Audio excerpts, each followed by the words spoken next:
What would you do if you discovered your spouse of 30 years had a secret family? For Thomas Brooks, turning 66 meant uncovering the painful truth that would shatter his world.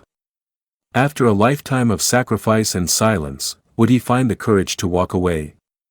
Or would a terminal diagnosis push him to finally live for himself?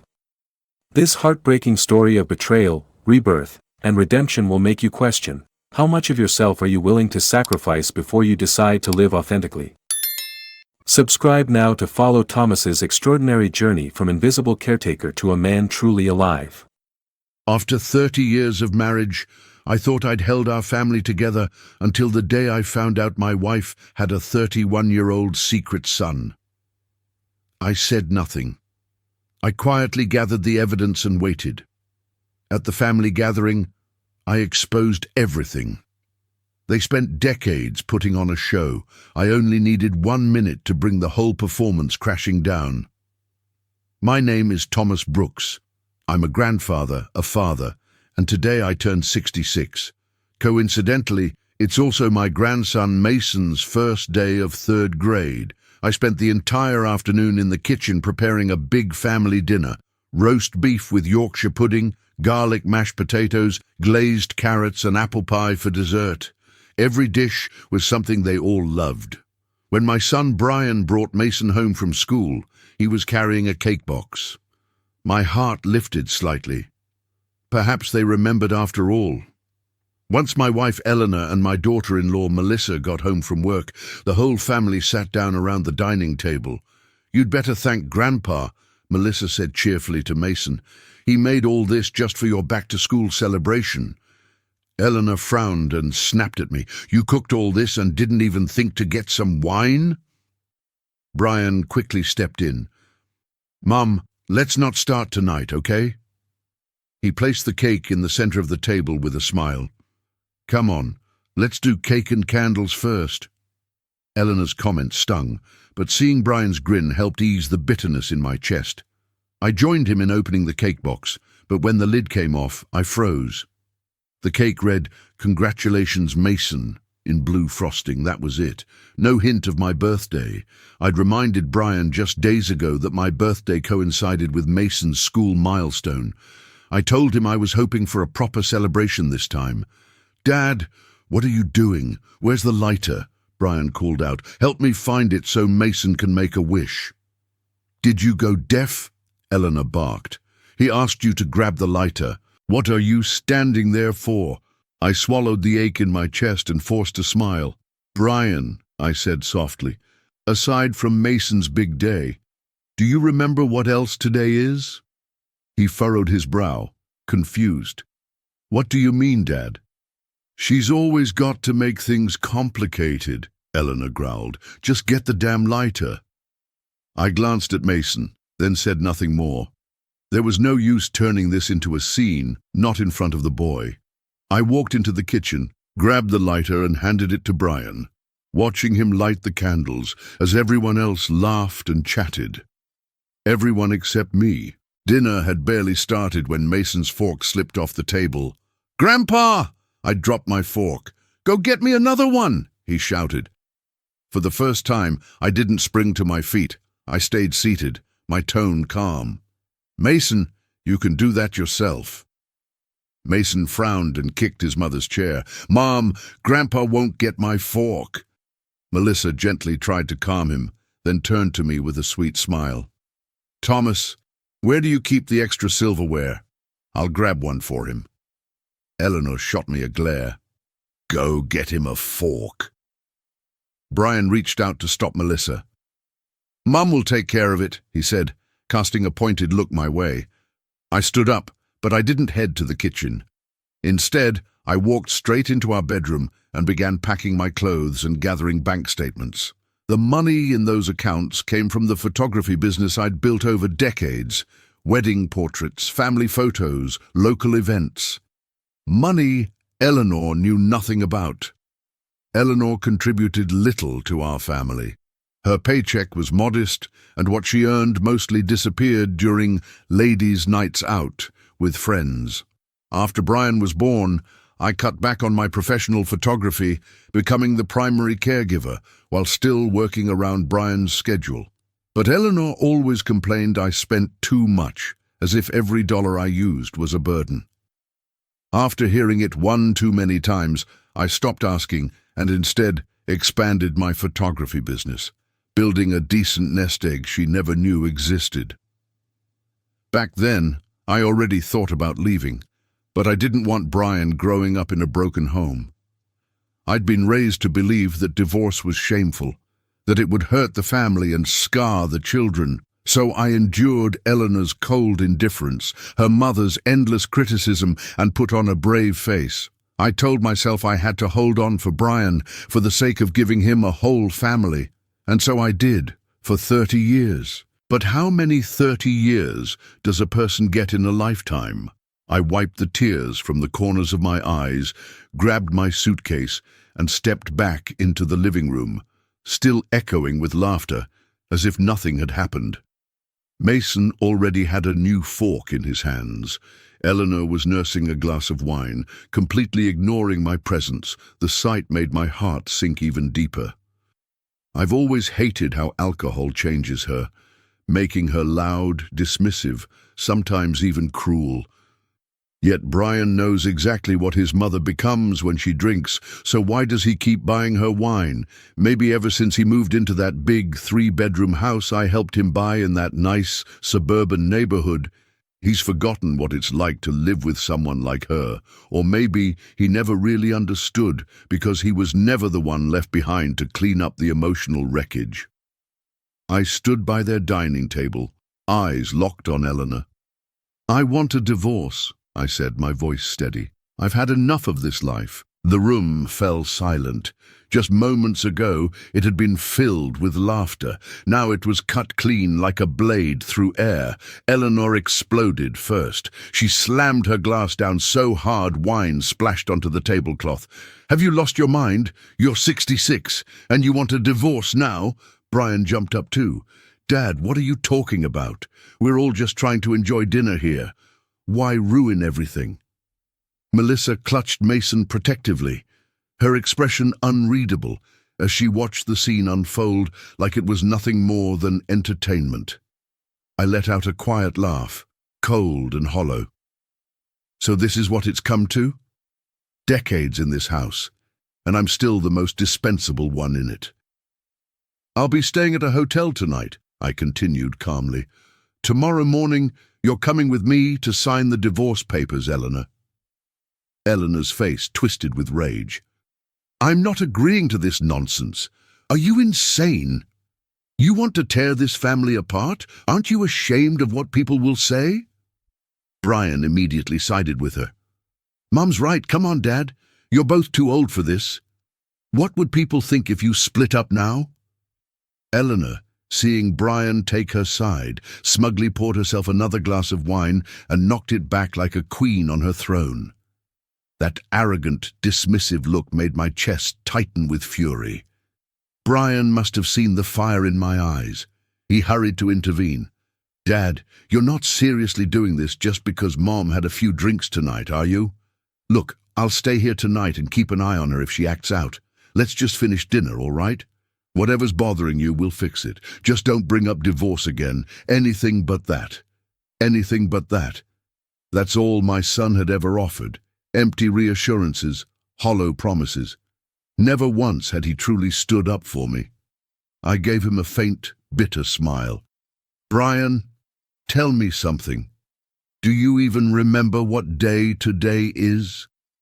He froze, lips parted, but no words came out. Of course he didn't remember. Not since he got married. Not once. "I'm done pretending it doesn't hurt," I said quietly.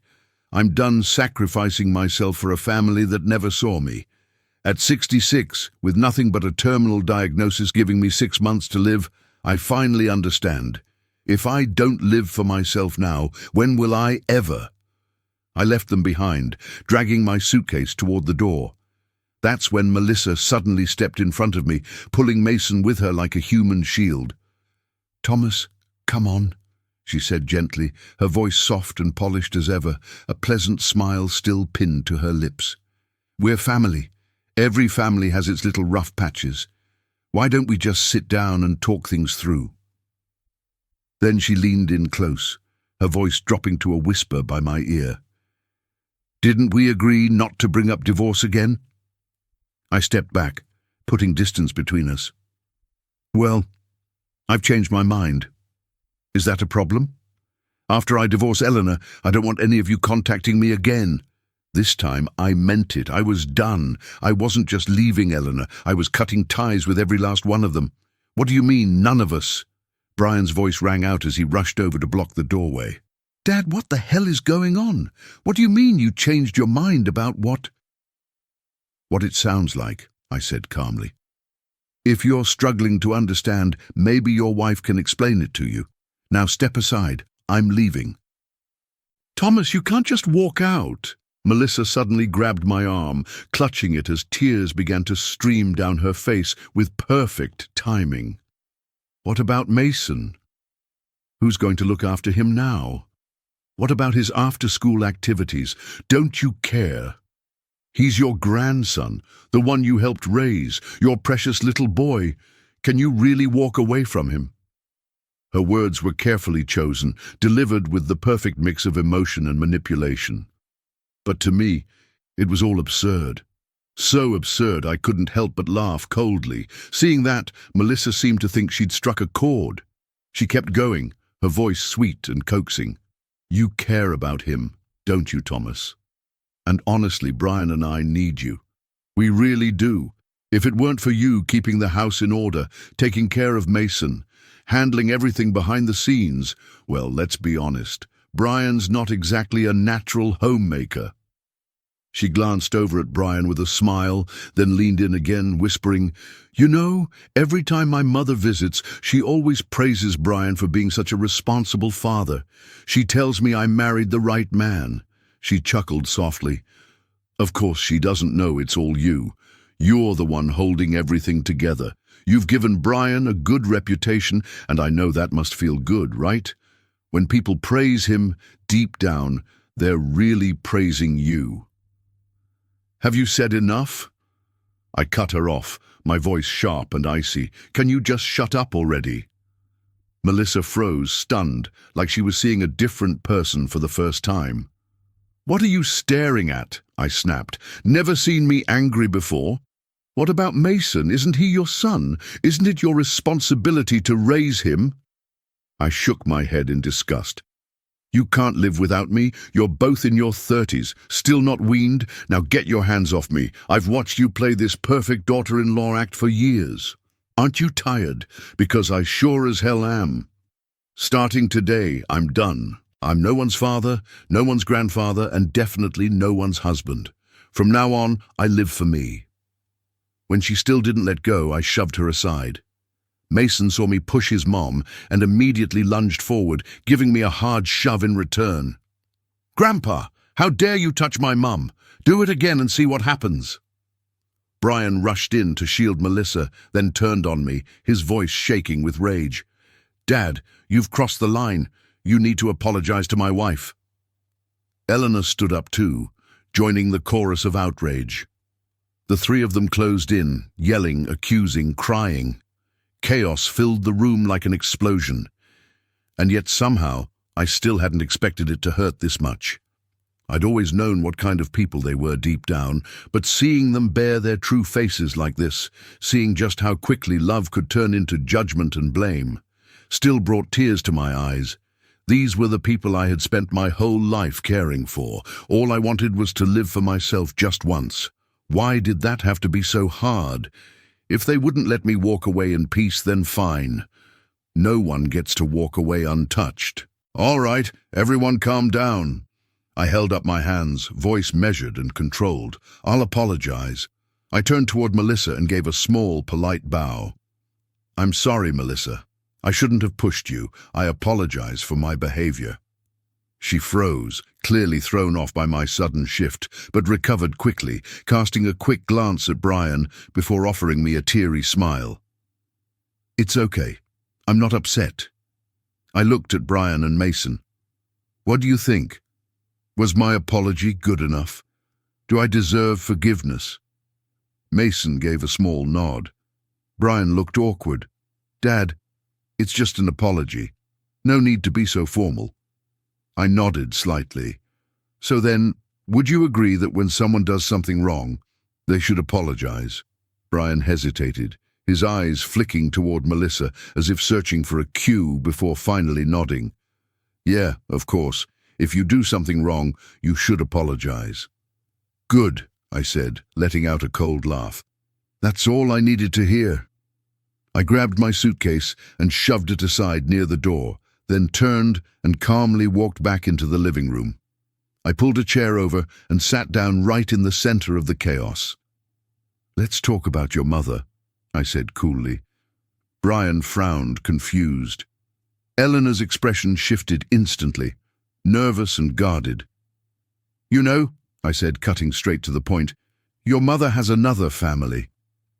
The words landed like a hammer. Eleanor shot up from her seat, grabbing my arm in a panic. Her voice was loud, angry, and trembling.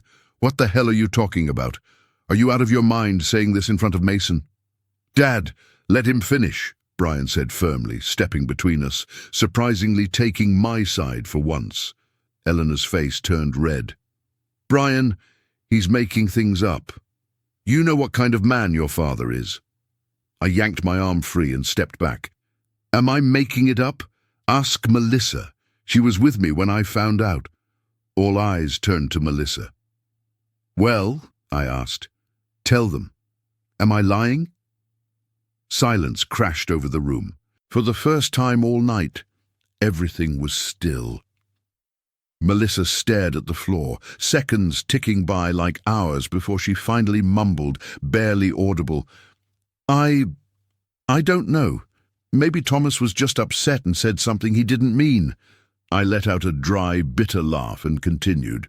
Her name is Denise. She lives at 113B Lincoln Street, apartment 302. That's your mother's other home. If you don't believe me, go knock on the door yourself.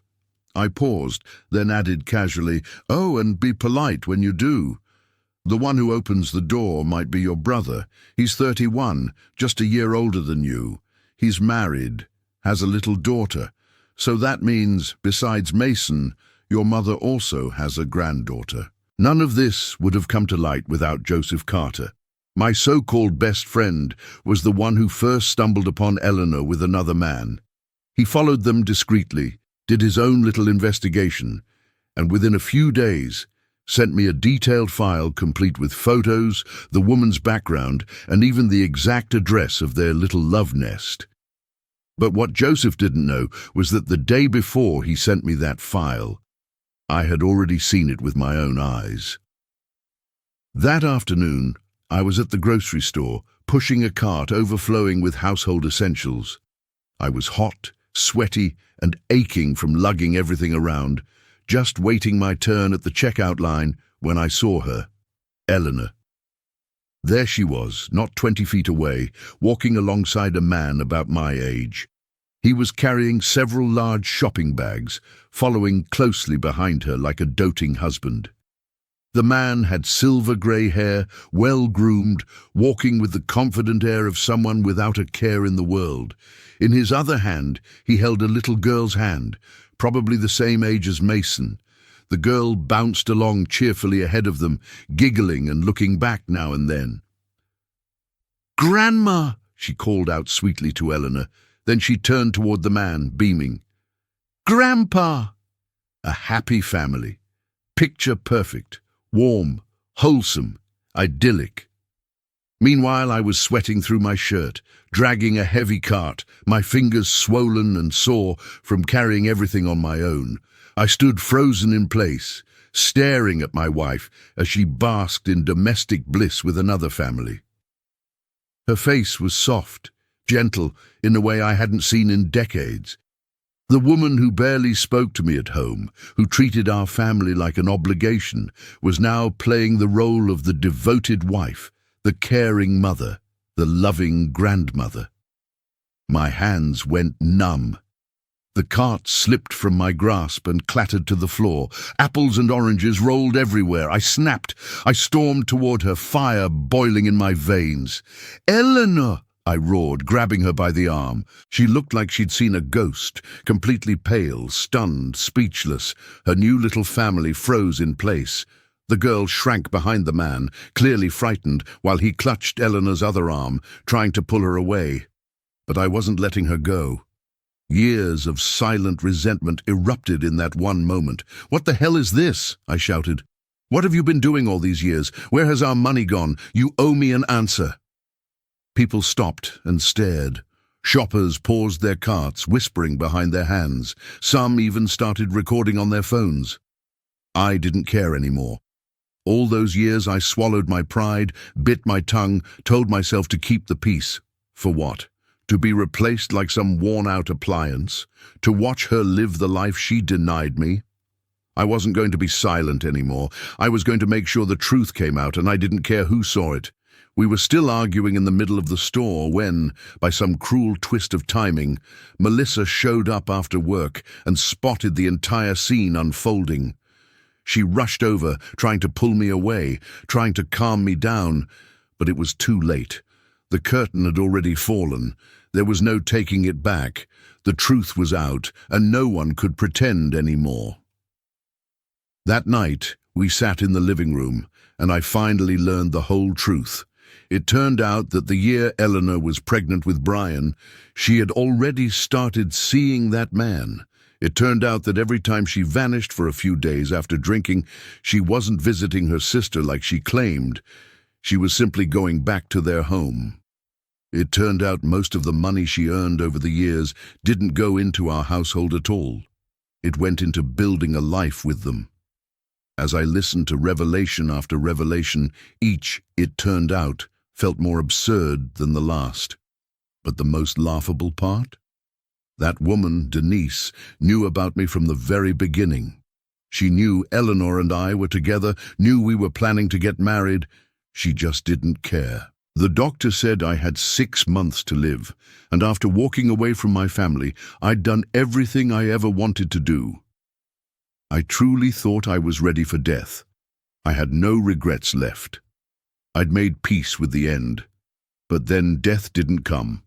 1 day passed, then 10, then 30. 2 months rolled by, and I was still alive. The funeral company began calling me regularly to check in. At first, their tone was gentle and sympathetic, the way you'd speak to someone whose time was slipping away, polite, delicate, respectful. Then came the subtle shift. Their voices grew impatient, awkward. Eventually, they didn't even try to hide their amusement. "Sir," one of them chuckled during a call, "you're sounding pretty spry over there." I didn't bother hiding my irritation and snapped back a few words. The man just laughed. "With that kind of energy, I'd say you've got a long road ahead." And then he hung up. For the first time in a long time, I laughed too. 3 months after the doctor's predicted death date, something unexpected happened. I went viral in our town's senior community. It all started with that photography portfolio I uploaded to a social media platform. I thought it would just be a quiet keepsake, a final memento of my work. I didn't know the platform would actually promote the content to other users, but apparently it did. People watched, shared, and liked it. Before I knew it, my collection of photos had become a local hit. Suddenly, people started recognizing me on the street, at the supermarket, the bank, the pharmacy. Wherever I went, someone would gasp and say, "Hey, aren't you that photographer who did those amazing sunset portraits?" Then they'd gather around me, showering compliments on how skilled I was, how they'd never seen such beautiful compositions, how even the younger photographers weren't half as talented. After one such encounter, still buzzing with their praise, I got a phone call. It was Eleanor. "Hey," she said casually, "when are you coming home? Brian wants to take you out for dinner. Mason's been saying he misses you." I looked at the screen, seeing the names of a son and grandson who hadn't bothered to contact me in months. I gave a faint smile. "Oh," I replied, "so you and Brian have patched things up?" Eleanor chuckled. "Melissa thought we should all sit down and talk things through." I let out a soft hum. "Well, that's wonderful. I wish you all the happiness in the world." And I hung up. Right after I sent her a text. "Unless it's about divorce, don't contact me again." But it was like she had lost her mind. The next day, she started sending me messages constantly. Roses, sweet nothings, flirty little quotes. I didn't reply to a single one. A few days later, Eleanor called again. Her tone was syrupy, overly polite, asking about how I'd been. Then, mid-conversation, she suddenly asked, "Hey, by the way, sounds like you're doing pretty well for yourself now, huh?" That was all I needed to hear. I didn't even dignify it with a response, just hung up. Later that afternoon, Joseph called me out of the blue. "We need to meet," he said. "No, in person." I met him at a local cafe. He was already seated when I arrived, his expression serious. The moment I sat down, he slid his phone across the table. "Thomas," he said grimly, "you need to see this." Turns out Eleanor's so-called partner, that woman Denise, had uploaded a video online publicly slandering me. In the clip, she painted me as some cold, heartless old man, said I was selfish and cruel, said I'd abandoned my wife and grandson just to go gallivanting around like some teenager, that I didn't care if anyone lived or died. Joseph hit play, jaw clenched. Just listen to this garbage. Then he scrolled down to the comment section. It was worse than I imagined. Vile, venomous, overflowing with filth. Poor woman stuck with a man like him. Selfish old fool trying to act young. No shame at all. Who leaves their family at that age just to attend those stupid photography classes? The few people who tried to defend me were instantly drowned in hate. One comment read, "Then I hope your dad turns out just like him." The deeper we scrolled, the uglier it got. Joseph's hands trembled with rage as he handed me back my phone. "These people don't know a damn thing about you." I quickly opened my own photography portfolio, went to the comments section.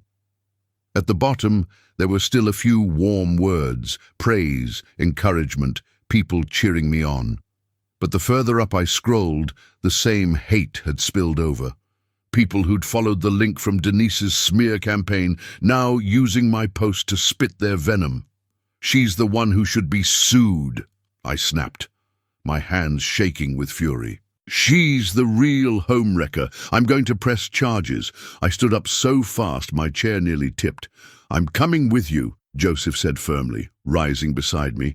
Just as we were about to leave, my phone rang again. "Eleanor!" I sighed and picked up, already bracing for another round of pathetic groveling. But this time, it wasn't her voice. It was Denise. Gone was the soft, gentle tone of the thoughtful other woman. She was seething now, her voice sharp and shrill. "Hey, old man," she snapped. "What's going on between you and Eleanor? She's been sending you flowers and sweet messages. What the hell are you two talking about? You think you can win her back?" Her voice grated like a rusty blade. "She says I'm the only one she loves, that you're just a leftover inconvenience, a prop to keep her son from cutting her off. So tell me, what is your relationship with her now? Say something." She didn't even pause to breathe, just kept firing accusations, a barrage of paranoid, venomous spite. Suddenly, I laughed. I finally understood. This wasn't about love or justice. This wasn't emotion. It was jealousy, insecurity. She wasn't lashing out because she cared. She was terrified that I might still have some hold over Eleanor, that I might still have power she didn't, and that's what truly made her pathetic. Those two deserved each other, shameless, self-absorbed, petty to the core. Just before I hung up, I leaned into the speaker and shouted as loud as I could, "Tell that old witch to go to hell." Then I ended the call. I tossed my phone into my bag and looked at Joseph, my chest heaving. And then I smirked. "Well," I said, voice steady and sharp, "now I really feel alive." 2 more months passed. Out of the blue, Eleanor, who hadn't contacted me in days, called and said she wanted to move forward with the official divorce paperwork. I chuckled softly and replied, "I'm not ready to sign anymore. Not unless on the day of our divorce you stand outside City Hall in front of everyone and publicly apologize for all the damage you've caused me over the years. And you must also clear my name. Tell the truth about all those lies your so-called true love spread about me online. If you can't do that, then forget it. Don't even bring up divorce again."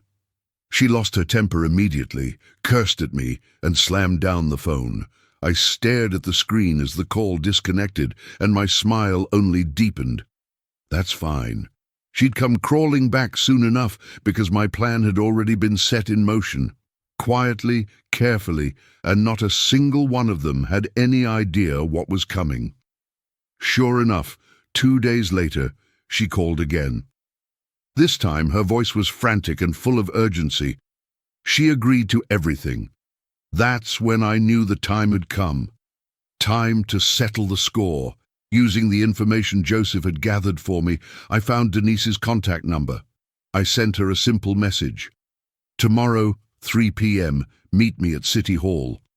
Let's clear the air face to face." The next morning, Eleanor showed up right on schedule, standing outside City Hall just as I demanded. And in front of a growing crowd of bystanders, she did exactly what I told her to do. She apologized. She stood there, graying, wrinkled, humbled, and publicly confessed to the years of pain she'd caused me. She admitted to every act of betrayal, and most importantly, she clarified loud and clear that Denise's online smear campaign against me was nothing but slander and fabrication. People gathered around, curious and surprised. Phones came out, videos were taken, some clips were already making their way online within minutes. But Eleanor didn't care. It was as if she was in a trance, so desperate to get this over with, so desperate to wipe the slate clean. She didn't even flinch at the sight of cameras, didn't care that her pride was being stripped away one sentence at a time. And when her performance was over, we walked into the building side by side, two people who had once built a life together, now calmly submitting our divorce application. No drama, no tears. Just a final signature on a story that was long overdue for its ending. At exactly 3 p.m., the front steps of City Hall became a stage. A woman in a fitted navy dress stood poised near the entrance, makeup flawless, posture radiating confidence like a queen awaiting her coronation. Across from her, Denise stood stiffly, fidgeting with her purse, clearly anxious and uneasy. Then came Eleanor and I, arriving right on time, but Eleanor didn't spare Denise so much as a glance.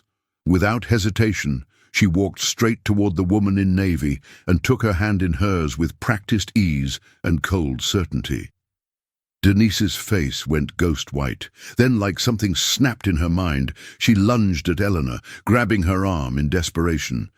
But Eleanor yanked her arm away with a flick of disdain and walked forward with the navy-dressed woman, not even bothering to look back. I followed them calmly, unfazed. After finalizing the paperwork, the clerk told us we'd need to return in a week to collect our official divorce certificate. As we stepped outside, Denise was still on the ground, sobbing, clutching her phone, half screaming into it while cursing through tears, completely unraveling in public. Eleanor didn't even blink. The woman beside her spared Denise a single, cool glance, then turned and walked off with Eleanor, heels clicking confidently across the pavement. I strolled over to Denise and stopped just in front of her. I gave her a smile, light, almost playful. "So," I said, "I heard you two were true love." Her expression twisted instantly, and she shrieked, lunging at me again in a fit of rage, but I was ready. I sidestepped smoothly, letting her stumble right past me without so much as brushing my coat. "Damn, did you see that move? This dude's got some real fire," a bystander shouted, sparking laughter and applause from the small crowd. I turned and gave them a wave, grinning. "Thanks." Then I walked away, graceful, unbothered, and gloriously free. Back home, I barely had time to sit down before the funeral service company called again, as they had so many times before. "Hello, sir," said the familiar voice on the other end, tone half amused, half defeated. "It's safe to say you really don't need our services after all." I laughed and hung up. Honestly, they weren't wrong. Maybe it was time to go back to the hospital just to check in. I couldn't keep living like I was dying forever, could I? The next day, I went in for a full medical examination. The results stopped me in my tracks. The doctor sat across from me, flipping through the report with raised eyebrows, his voice filled with surprise and something like awe. "Mr. Brooks," he said slowly, "your cancer cells are completely gone. No signs of metastasis, nothing." I stared at him, stunned. "What do you mean?" "I healed. Like, completely?" He nodded. "Yes, you're in remission. Completely recovered. But this kind of illness doesn't just go away, does it?" The doctor gave a small shrug and smiled. "It's rare, but it happens. Some patients experience what we call spontaneous remission. You're not the first. You can look it up. Medical journals are full of cases like this." He handed me my chart and added, "Actually, a colleague of mine is producing a medical podcast and video series. He'd love to share your story, real patients, real miracles. You could inspire a lot of people. Would you be open to an interview?" Tears welled up in my eyes, not from sorrow, but from something far deeper, purer, relief, gratitude, triumph. I nodded, smiling wide. "Absolutely. I'd be honored.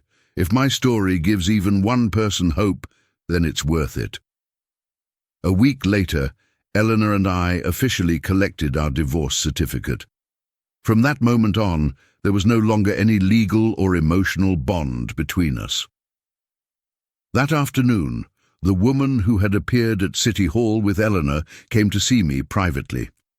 I handed her the final payment we had agreed upon in advance. She accepted it with a bright smile and said, "Thank you, sir. If any of your friends ever need a similar acting service, feel free to refer them. We offer a discount for returning clients."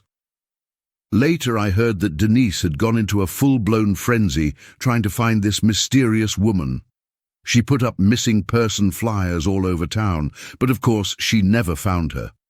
The actress I'd hired had done her job perfectly, creating just enough doubt and jealousy to tear down the facade of Denise and Eleanor's so-called perfect relationship.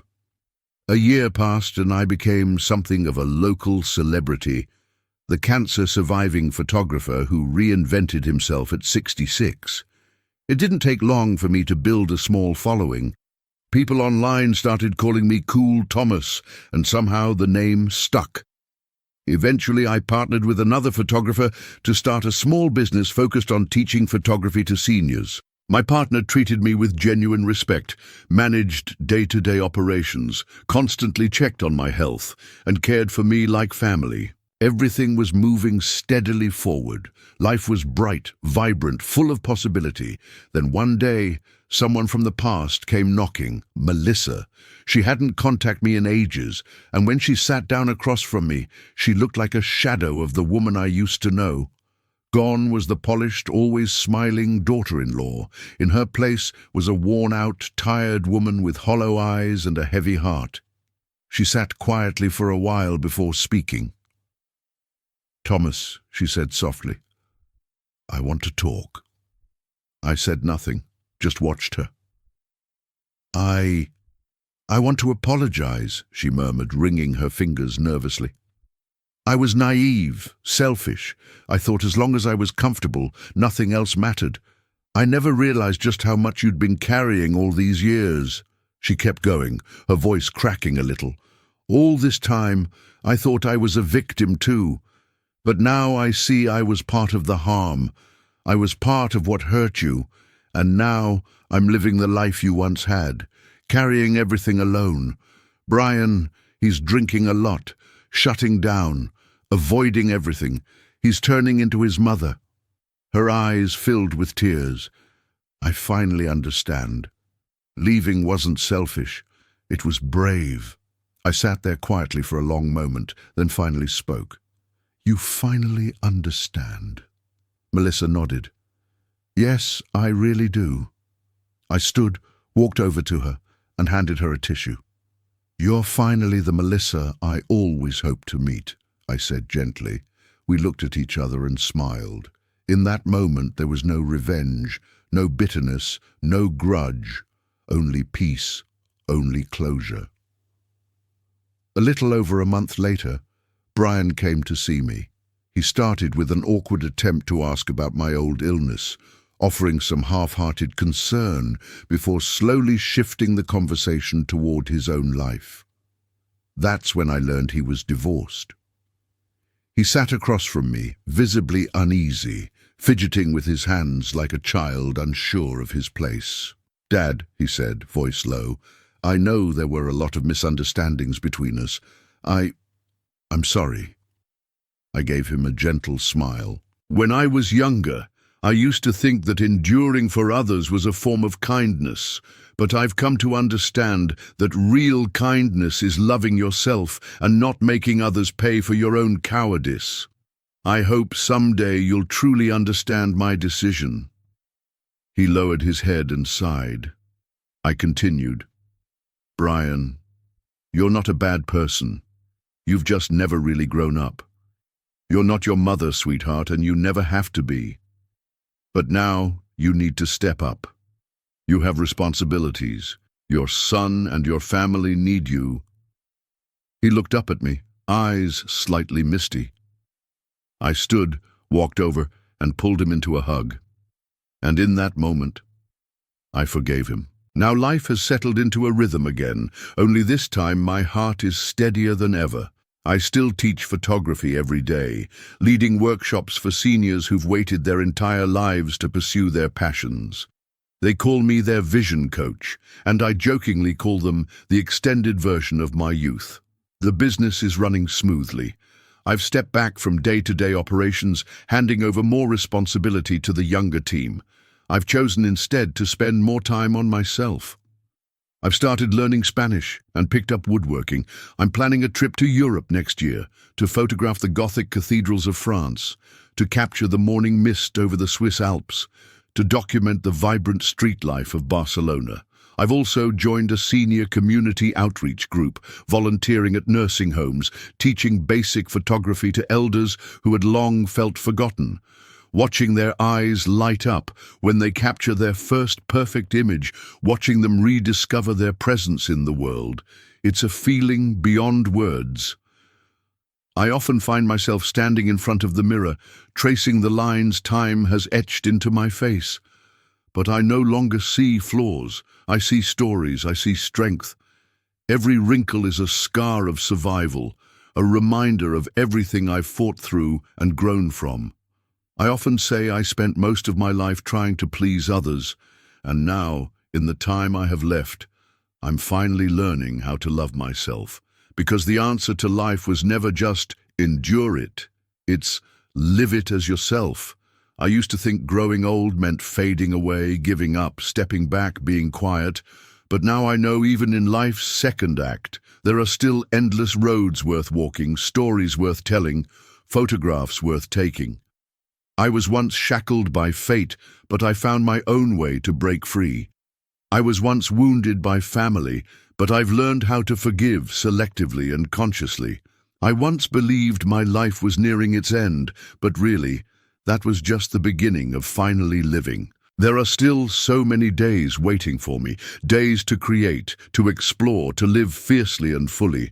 And as long as I'm still clapping for myself, I know the world will keep cheering for me too.